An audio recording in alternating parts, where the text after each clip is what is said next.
Boa tarde, regressa à atualidade informativa na Igreja Católica com o programa Eclésia.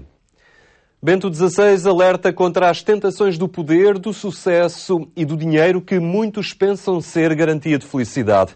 O Papa falava aos peregrinos reunidos na Praça de São Pedro para a oração do Ângelus. Na ocasião, o Papa manifestou também a sua apreensão sobre a crise humanitária que se vive na Líbia. A liturgia do dia apresentava a conclusão do Sermão da Montanha, com o Evangelho a apresentar a parábola da casa construída sobre a rocha e a casa edificada na areia. O cristianismo é a identidade que se configura com a rocha, os valores que perduram e estruturam a humanidade. Mas spesso l'uomo non costruisce il suo agire. Mas o próprio homem não constrói o seu agir, a sua existência sobre esta identidade. E prefere as areias das ideologias, do poder, do sucesso, do dinheiro, pensando encontrar estabilidade e a resposta à irreprimível busca da felicidade e plenitude que transporta na sua própria alma. E nós, sobre que material queremos nós construir a nossa vida? Su che cosa vogliamo noi costruire la nostra vita? Bento XVI manifestou também a sua grande apreensão pelos confrontos que têm alastrado a vários países africanos e asiáticos, alertando particularmente para a crise humanitária na Líbia. O meu pensamento sincero dirige-se para a Líbia, onde os recentes confrontos provocaram numerosas vítimas e uma crescente crise humanitária. A todas as vítimas e àqueles que atravessam momentos de angústia, asseguro a minha oração e a minha proximidade, ao mesmo tempo que apelo à assistência e socorro para as populações atingidas. A intervenção papal segue-se a várias declarações de responsáveis do Vaticano e comunicados da Santa Sé após encontros com líderes internacionais a respeito dos protestos contra o regime de Gaddafi desde 15 de fevereiro, que já provocaram centenas de mortes na Líbia. Organizações humanitárias falaram em milhares e o Jornal da Santa Sé falou mesmo em massacre. Depois dos levantamentos populares que levaram à queda do poder na Tunísia e no Egito nos primeiros meses de 2011, alastrando-se a outras regiões, Bento XVI disse seguir continuamente e com grande apreensão as tensões que se registram em diversos países de África e Ásia. Nesta intervenção, que qualificou como um apelo, o Papa aludiu ainda ao assassinato do ministro para as minorias do Paquistão.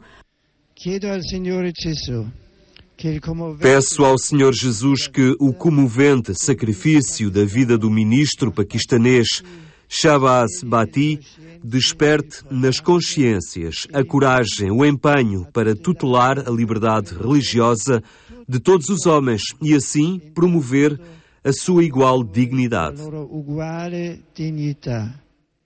Shahbaz Bhatti, de 42 anos, foi o primeiro católico a ocupar um cargo político desta relevância no Paquistão, uma nação maioritariamente muçulmana. Neste domingo, os portugueses marcaram também presença na Praça de São Pedro e o Papa não os esqueceu. Saúdo cordialmente os fiéis das paróquias Brandoa e Cagliari Benfica, no Patriarcado de Lisboa, e demais peregrinos de língua portuguesa, sobre cujos passos e compromissos cristãos imploro pela intercessão da Virgem Mãe as maiores bênçãos divinas. Deixai Cristo tomar posse da vossa vida, para seres cada vez mais vida e presença de Cristo. Ide com Deus. Bento XVI encontrou-se com os seminaristas do Seminário de Roma e recordou-lhes que o amor cristão é um vínculo que liberta. O Papa visitou aquela instituição no dia da sua padroeira, Nossa Senhora da Confiança. Na vigília da festa de Nossa Senhora da Confiança, padroeira do Seminário de Roma, aqueles que se preparam para o sacerdócio nesta instituição contaram com a visita do Papa, que é também o seu bispo. Bento XVI lembrou, na ocasião aos jovens seminaristas, que o amor cristão é um vínculo que liberta. A imagem do vínculo, como vos disse, reporta-se à situação de São Paulo, que é feito prisioneiro, está vinculado. O apóstolo está na cadeia por motivo do Senhor e, como o próprio Jesus, fez-se escravo para se libertar. Para conservar a unidade do espírito, importa adequar o próprio comportamento àquela humildade, doçura e magnanimidade que Jesus testemunhou na paixão. Importa ter o coração e as mãos atados por aquele vínculo de amor que Ele próprio aceitou por nós, fazendo-se nosso servo. Este é o vínculo da paz. Durante o encontro, Bento XVI fez uma Lectio Divina a todos os seminaristas da Diocese de Roma, centrada num trecho da Carta de São Paulo aos Efésios. Diante dos que se preparam para o sacerdócio e que dentro em pouco serão colaboradores estreitos de Bento XVI, a sua qualidade de bispo da Diocese de Roma, o pontífice recordou que o sacramento do batismo não produz automaticamente uma vida coerente. Ela é fruto da vontade e de um empenho perseverante de colaborar com o dom e com a graça recebida.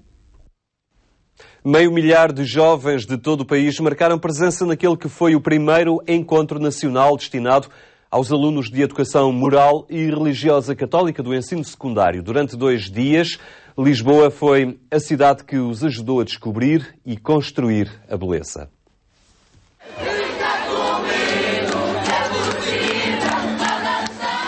Foi ao som do cântico Grita Comigo que muitos jovens entraram na Igreja do Sagrado Coração de Jesus em Lisboa. Depois da concentração no Marquês de Pombal, uma das artérias mais movimentadas da cidade, tempo para se iniciarem os trabalhos daquele que foi o primeiro dia do encontro nacional destinado ao ensino secundário.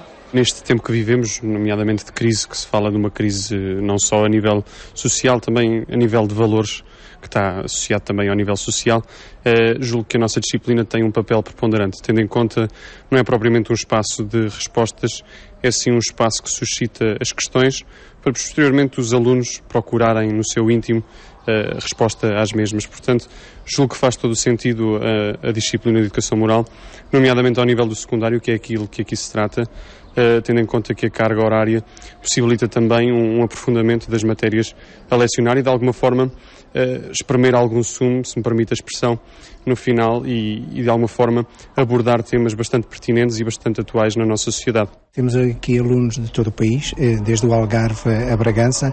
É momento também de convívio, mas acima de tudo é momento deles também encontrarem novos desafios que os lancem nesta perspectiva cristã da vida e dos valores humano-cristãos que na verdade a disciplina também lhes propõe. E eu penso que ao aderirem estão também a ir de encontro às suas ansiedades e aos seus objetivos e às suas perspectivas e ao mesmo tempo também sentirem que a Igreja está presente e que lhes propõe novos desafios.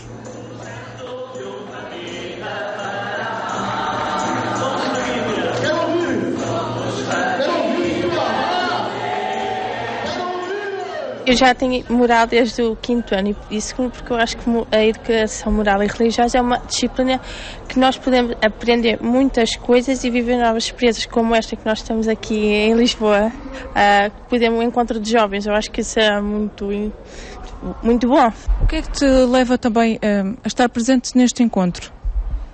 Bem, de uma forma é para conviver com pessoas que à partida não conheço. Posso vir a criar boas amizades, posso interagir com novas formas de pensar. É o convívio entre os jovens. Sim. Podemos ver outras pessoas que escolheram o mesmo do que nós e ver... É muito bom ver nós todos assim unidos. 2 dias de encontro onde as propostas centraram-se na procura da beleza. Entre momentos de celebração, de cânticos, espaço ainda para algumas intervenções. Destaque para a presença de Dom Manuel Clemente, bispo do Porto, que perante mais de 500 jovens refletiu sobre a beleza do cristianismo na cultura atual. O primeiro encontro nacional destinado aos alunos de educação moral e religiosa católica do ensino secundário encerrou no passado sábado com a presença de Dom Joaquim Mendes, bispo auxiliar de Lisboa. A adolescência será a fase mais desafiante no processo de transmissão da fé. Fase de ruptura por excelência, ela é por isso mesmo a etapa mais desafiante para quem pensa a catequese. Neste fim de semana, os catequistas da Zona Centro refletiram precisamente sobre o acreditar dos adolescentes. Eu ando na catequese porque gosto dos dias que passamos aqui, porque eu estou muito a refletir sobre na catequese porque quero aprender mais sobre a fé cristã, sobre Jesus Cristo e como... Acredito na palavra de Deus e acho que... Para perceber como acreditam os adolescentes, nada melhor do que ouvi-los. A partir desta recolha de testemunhos, os catequistas da Zona Centro, Leiria, Lisboa, Porto Alegre, Santarém e Setúbal puderam pensar sobre a transmissão da fé na adolescência. Uma etapa desafiante a vários níveis, mas nem por isso uma etapa difícil. A adolescência marca uma ruptura no processo de crescimento, não é? E, como tal, exige uma atenção especial nos processos de transmissão da fé.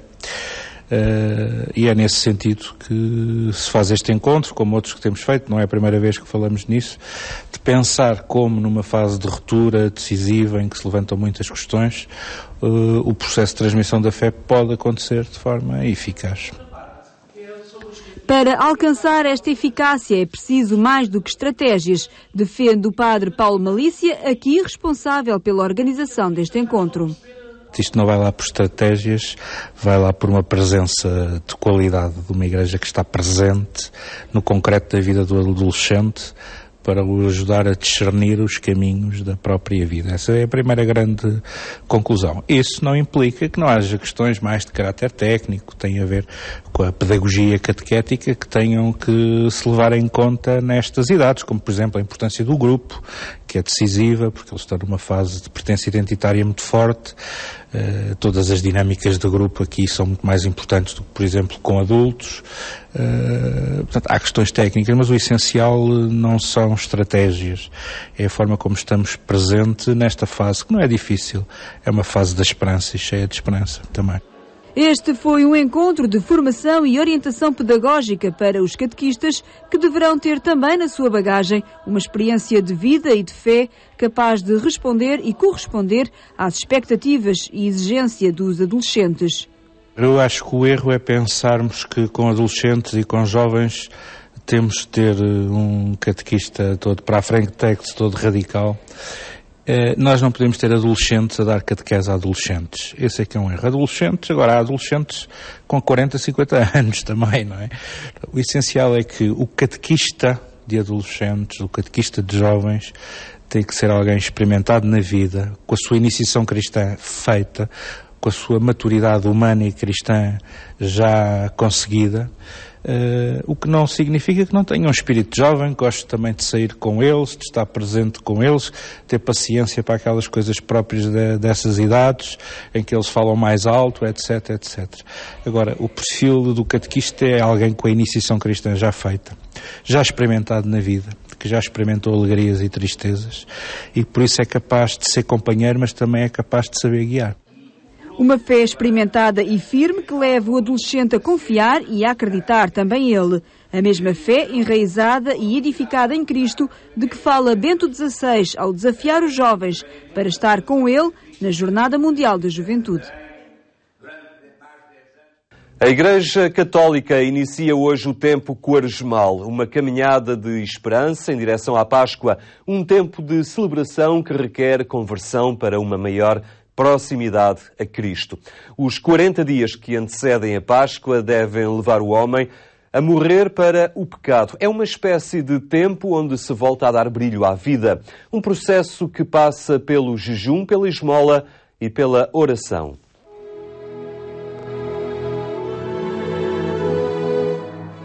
A Quaresma é um tempo de esperança. De esperança na ressurreição de Cristo e com ela a esperança num novo horizonte de eternidade para a condição humana. É um tempo de preparação para a Páscoa que termina com o tríduo pascal, a paixão, morte e ressurreição de Cristo, o núcleo da fé cristã. Mas a própria Igreja nascente sentiu necessidade de preparar esta importante festa. Sentiu que essa festa requeria, acima de tudo, conversão do coração, conversão da vida para uma aproximação a Cristo. Os 40 dias que antecedem a Páscoa são esse tempo de preparação. Começam em quarta-feira de cinzas e terminam quinta-feira santa, no início do tríduo pascal. Durante este período, a pessoa deve morrer para o pecado, para tudo o que a afasta de Deus. A mensagem do próprio Papa Bento XVI para esta quaresma, baseada nas leituras para os vários domingos, centra-se exatamente no caminho de descoberta do batismo. É todo um ciclo de leituras muito virado para o catecúmeno e para a redescoberta das diferentes dimensões do nosso batismo.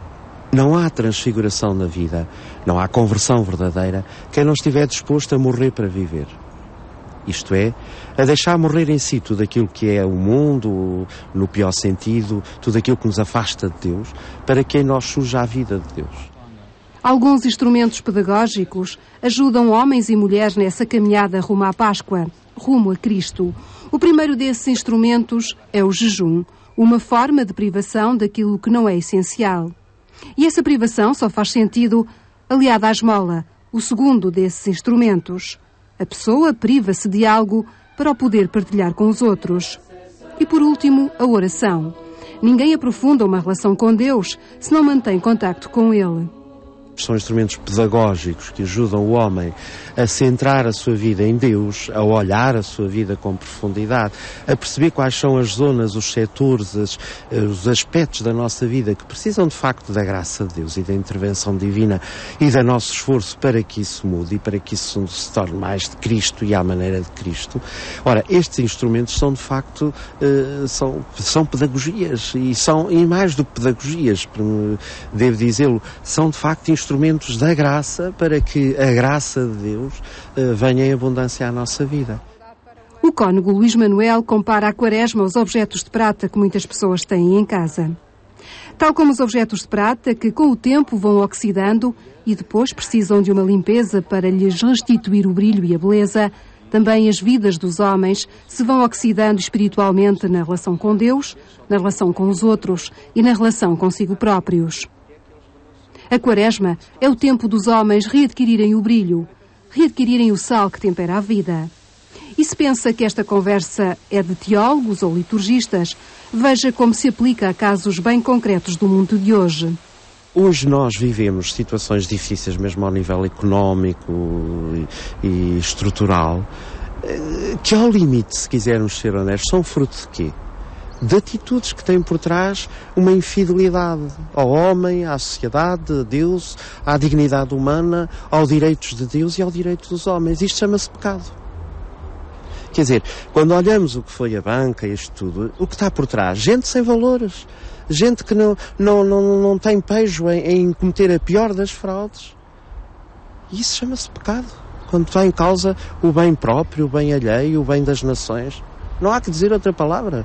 Querem-se lhe chamar, para nós cristãos é assim, e todo, de facto, o mal que existe no mundo. Não é obra de Deus, não foi Deus que o criou, não é esse o projeto de Deus para o homem, para a sociedade. É obra do nosso pecado, das nossas omissões ou das nossas ações. Reparar estes males é o desafio que anualmente a Igreja coloca aos crentes. Através dela, Cristo faz esse apelo de uma vivência quaresmal autêntica, com vista a um caminho pessoal, liberto de pecado, rumo à Páscoa. A Quaresma é vivida de forma muito prática pelos jovens universitários ligados ao CUPAV, Centro Universitário Padre António Vieira, em Lisboa. Logo à noite, após a Missa das Cinzas, é entregue o PEC. Não se trata de medidas de contenção orçamental, mas sim do plano espiritual para a Quaresma. O dia de hoje ficou ainda marcado pela Operação Sanduíche. Jejum, esmola e oração são as três grandes dimensões do tempo quaresmal. Os jovens universitários ligados à Companhia de Jesus quiseram juntá-las no dia de hoje, dia em que o calendário litúrgico assinala o início da Quaresma. Foi-lhes distribuído um kit com uma sandes, uma maçã e uma água, acompanhado por um manual de instruções. Dentro do manual de instruções vai explicar um bocadinho o sentido do jejum, o sentido da esmola, o sentido da oração, com pistas de oração para aquele dia. E a ideia é esta mesma. A ideia é viver um dia de jejum aliado à solidariedade. O dinheiro que gastariam em refeições será levado logo à noite para a Missa das Cinzas para ser doado a uma instituição de solidariedade. Da ideia que eles façam, antes de mais nada, num mundo em que têm tudo ao sabor do clique, fazerem, pelo menos, mesmo que artificialmente, uma experiência de sentir um bocadinho de fome num dia, e acho que ao menos isso pode-lhes dar um bocadinho mais de sensibilidade a quem o vive todos os dias desta maneira. Portanto, antes de mais nada, a sensibilidade aos outros que sofrem, o saírem deles, não é? E o pouparem o dinheiro que gastariam e que seria deles, em vez de ficarem com ele, dão a quem precise. E nos momentos ao longo do dia que isso se proporcionar, terão algumas pistas de oração para também poderem rezar sobre o assunto e sobre a Quaresma e sobre a conversão pessoal a este Deus. A oração é algo que percorre todo o período quaresmal. Antes do PEC político e económico, os jovens do COPAV há muito que têm um PEC de Quaresma, ou seja, o plano espiritual para a Quaresma. Têm por lema, na Quaresma PEC, mas PEC bem. A ideia é, de facto, receber essas tais pistas de oração e esses textos de oração, textos bíblicos a partir da liturgia da Quaresma, que depois, com algumas pistas de oração, vão possibilitar às pessoas de irem seguindo o percurso quaresmal. Para quem se propõe viver a fé, a Quaresma faz sentido em qualquer época da história. Mas talvez nunca como hoje corresponda a uma busca e a um sentido para a vida. Quando bem aproveitada e pedagogicamente estruturada, pode ajudar a fazer um caminho de interioridade de encontro consigo mesmo, com Deus e com a Igreja. E terminamos assim este espaço informativo que pode acompanhar também pela internet em agência.eclesia.pt. Obrigado por ter estado na nossa companhia. Tenha então uma boa tarde e até amanhã, se Deus quiser.